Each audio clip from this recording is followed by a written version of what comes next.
नमस्कार दोस्तों, बिहार के मुख्यमंत्री नीतीश कुमार को नरेंद्र मोदी का साथ देना भारी पड़ गया है।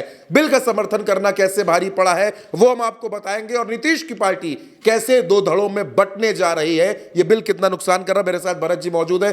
भरत जी, नीतीश कुमार ने तो सरकार का समर्थन किया, सहयोगी है, समर्थन किया उन्होंने, आखिर अब वो मुश्किल में कैसे फंस गए और जेडीयू में क्या चल रहा है? चंद्रकांत जी, सबसे बड़ी खबर, जिस चीज का अंदेशा था, जिस चीज के लिए सबसे ज्यादा डर था कि नीतीश कुमार नरेंद्र मोदी का साथ दे रहे हैं, लेकिन नीतीश कुमार का साथ इस देश के मुसलमान दे रहे हैं, तो नरेंद्र मोदी के ज्यादा प्यारे बनेंगे या मुसलमान नीतीश कुमार का साथ छोड़ेंगे। और वो हो चुका है। बिहार के भीतर मुसलमान एक एक करके नीतीश कुमार का साथ छोड़ने लगे हैं। आपकी स्क्रीन के ऊपर ये हेडलाइन है, आप इस हेडलाइन को देखिए। और ये इनाडू नेटवर्क है, ईटीवी जिसको कहते हैं, और दक्षिण भारत का बहुत बड़ा ये संस्थान है, और इसका बिहार नाम का जो है एक सेगमेंट और एक चैनल है, उसमें खबर छपी है। और अभी अभी ये खबर छपी है कि वक्फ पर जेडीयू में बगावत। गुलाम रसूल बलियावी ने कहा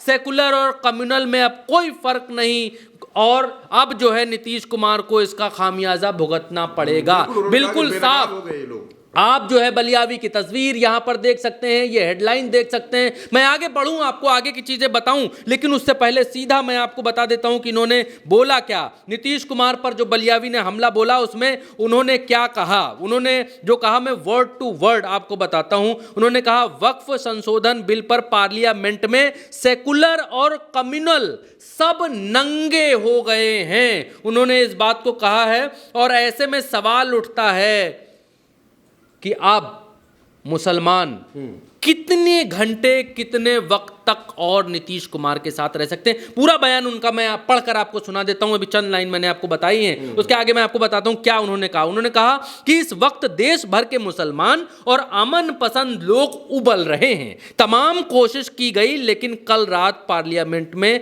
सब के सब नंगे हो गए। ये वाजिब हो गया कि अब कम्युनल और सेकुलर और कम्युनल दोनों में कोई फर्क नहीं है। हालांकि जज्बात को संजीदा बनाइए और सोशल मीडिया पर लिखने से बेहतर है कि दिमाग से काम लीजिए। जल्द ही हम लोग सुप्रीम कोर्ट का दरवाजा खटखटाएंगे, मीटिंग के लिए तैयार रहिए। ये कहना है बलियावी का, और जो कि महासचिव हैं नीतीश कुमार की ही अपनी पार्टी का, बड़े पद पर हैं वो भी रहे हैं। जी हाँ।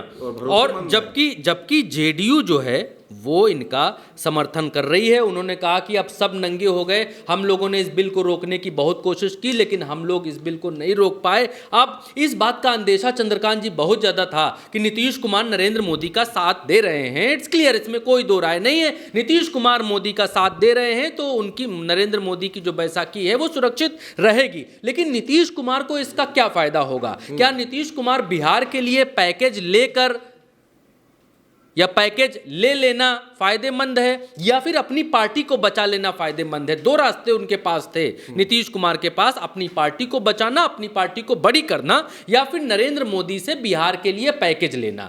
नीतीश कुमार ने पैकेज लेना ज्यादा जरूरी समझा।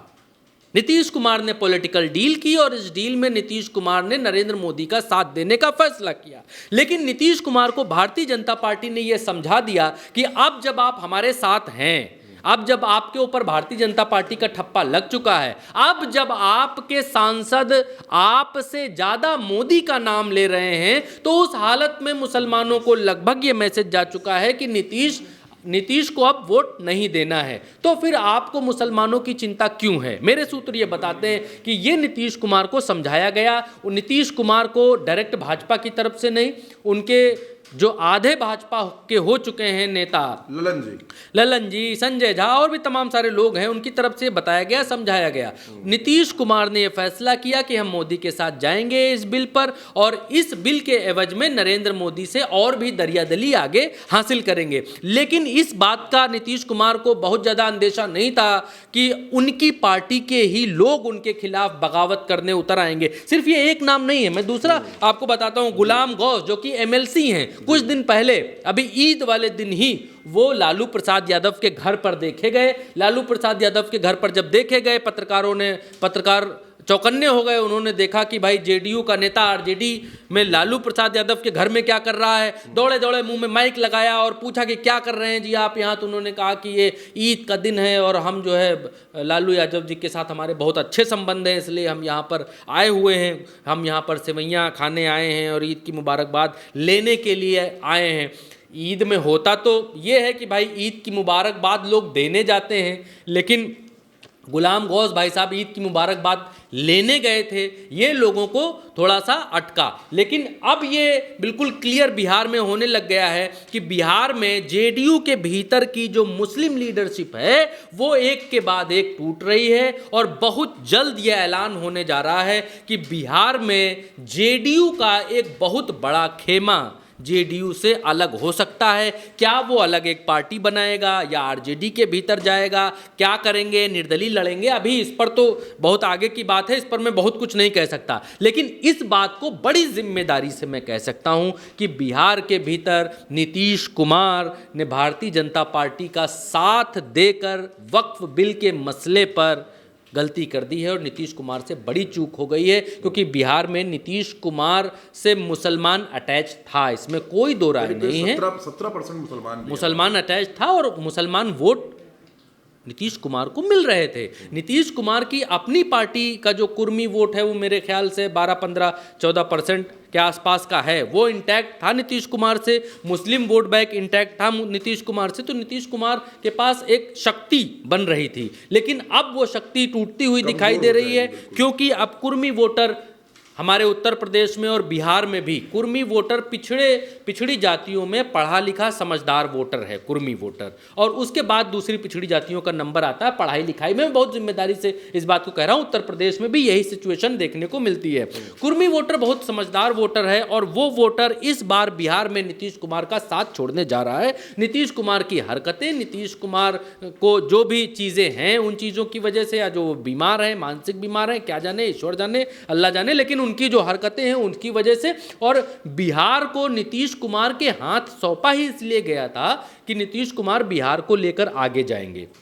लेकिन अब नीतीश कुमार खुद ही क्या कर रहे हैं, क्या नहीं कर रहे हैं, मंच पर क्या करेंगे, महिला के ऊपर हाथ रखेंगे, क्या बोल देंगे, कैसे लड़का लड़की लोग रात में सोता है, कैसे वो कॉन्डोम का इस्तेमाल करता है, सब जानिए भी ये करता है ना। वो जिन्होंने जो बातें कही उसको मुझे कहने की आवश्यकता नहीं है। तो अब जो पढ़ा लिखा वर्ग है नीतीश कुमार का, अपनी जाति का, वो नीतीश कुमार से छिटक रहा है। मुसलमान वर्ग वोट छुआने नहीं जा रहा है, मैं इस बात को बड़ी जिम्मेदारी से कह सकता हूँ। अब भारतीय जनता पार्टी नीतीश कुमार को लगभग पॉलिटिकली ठिकाने लगा चुकी है और नीतीश कुमार ने इस बीच चाहा भी कि वो अपने बेटे को लॉन्च करें और लॉन्च करके एक मैसेज देने की कोशिश करें कि मैं नहीं तो क्या, मैं नहीं तो कौन। इस बात का जो है उन्होंने इस गुत्थी को हल करने की कोशिश की, लेकिन वो उतना कामयाब होता हुआ दिखाई नहीं दे रहा है, क्योंकि भारतीय जनता पार्टी इस बात को नहीं चाहती है कि नीतीश कुमार की पार्टी के भीतर से मैं नहीं तो कौन का ऑप्शन निकलकर सामने आए। भारतीय जनता पार्टी ये चाहती है कि नीतीश नहीं तो मोदी, नीतीश के बाद मोदी। और आप एक चीज़ को और गौर करिएगा कि जब पॉलिटिकल एनालिस्ट चीज़ों को देखते हैं, समझते हैं, तो वो एक दूसरी तरीके से देखते हैं। 30 तारीख को नरेंद्र मोदी संघ के साथ बैठक में थे नागपुर के भीतर। 30 तारीख को ही अमित शाह बिहार पहुंच जाते हैं। बिहार में अमित शाह को वहाँ के पॉलिटिकल, इनके जो गठबंधन दल के लोग हैं वो पर्चियाँ देते हैं कि भाजपा में पर्ची सिस्टम ही लागू है। वहाँ पर पर्ची देते हैं कि हमको 65 चाहिए, हमको 60 चाहिए। जीतन राम मांझी ने एक पर्ची दी, उसमें मेरे सूत्र कहते हैं उन्होंने कहा कि हमको 40 सीटें चाहिए बिहार में लड़ने के लिए। नीतीश कुमार की तरफ से भी एक पर्ची थमाई गई, उसमें ये कहा गया कि हमको जो है कम से कम जो है 150 सीटें बिहार के भीतर चाहिए। नीतीश कुमार की तरफ से आधी का ऑप्शन दिया गया।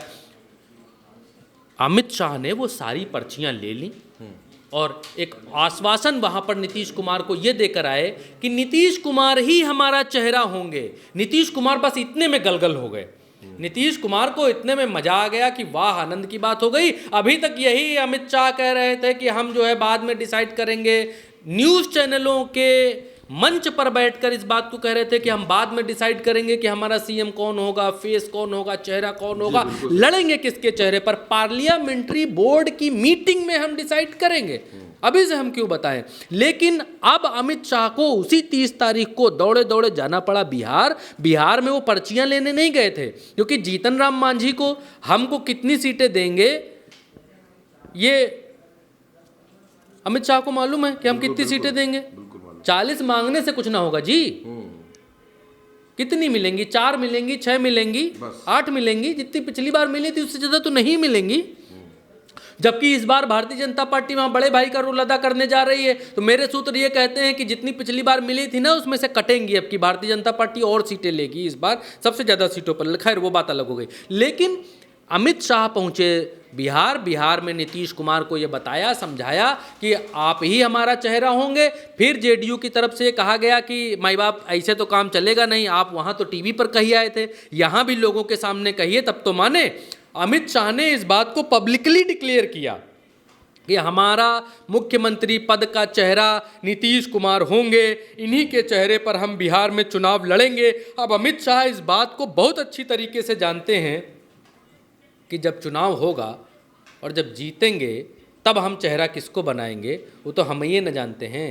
और नीतीश कुमार को कितने लोग देखना चाहते हैं सीएम, ये भी तो डिसाइडिंग फैक्टर होगा कि कितने लोग नीतीश कुमार को, और ये भी तो डिसाइडिंग फैक्टर होगा कि नीतीश कुमार को वोट कितना मिलेगा। भाजपा ने नीतीश कुमार के पैर काट दिए हैं कुल्हाड़ी मार के। बिल्कुल। एक तो उनकी जाति का वोटर गया, दूसरा मुसलमान गया, तीसरा उनके बिहेवियर की वजह से वो समझदार और नौजवान वोटर भी चला गया, महिला वोटर भी चली गई, समझदार नौजवान वोटर भी चला गया, जो नीतीश कुमार के चेहरे की तरफ बिहार को आगे ले जाने की चीजें देखता था। था वो सही बात। नीतीश कुमार की पार्टी एक तरफ टूटने जा रही है, वोट छिटक गया। अगर नीतीश कुमार ने बगावत की, अगर मेरे सूत्र ये भी कहते हैं कि अगर नीतीश कुमार ने मोदी का साथ नहीं दिया होता इस बिल के ऊपर, तो भी नीतीश कुमार की पार्टी दिल्ली में मोदी का साथ देती। इसमें नीतीश कुमार के चाहने ना चाहने का कोई मतलब ही नहीं था, क्योंकि नीतीश कुमार के जो सांसद हैं उन्हीं को तो वोट करना था ना।